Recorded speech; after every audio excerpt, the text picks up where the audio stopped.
তাহলে সবকিছু মিলে আমরা এই মুহূর্তে প্রচুর মানে হতাশাজনক অবস্থার মধ্যে আছি। আশার বাণী কি? আশার বাণী হচ্ছে যে সমাজ তো এরকম থাকে না।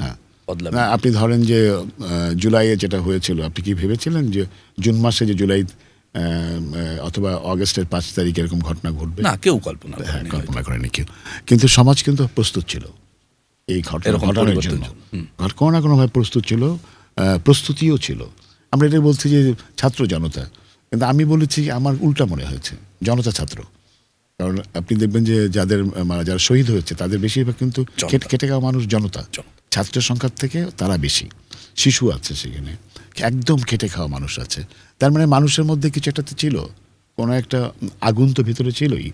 তো এরকম তো চলবে না, এখন যেটা আছে সেটা এরকম চলবে না, এটা নিশ্চয়ই পরিবর্তিত হবে কোনো না এবং কোনো উপায়ে। কোনো না কোনোভাবে। এবং যাদের একটা বড় অংশ মানে গোফে তা দিচ্ছে অথবা দাড়ি আঁচড়াচ্ছে যে আমরা তো চলেই আসছি পাওয়ারে, কিন্তু পাওয়ার জিনিসটা হচ্ছে খুবই পিছলা জিনিস। কখন ছুটে যাবে? ছুটে যাবে, এবং পাওয়ার কখন আপনাকে খেয়ে ফেলবে, আপনার থেকে বড় পাওয়ার কখন আপনাকে খেয়ে ফেলবে আপনি জানেন না। কারণ আপনি হচ্ছেন, আপনার লোভ আছে, পাওয়ার একটা লোভ। লোভ যখন আপনাকে গ্রাস করবে তখন তো আপনি চোখেই দেখবেন না, কানেও শুনবেন না, তো তখন আপনি তো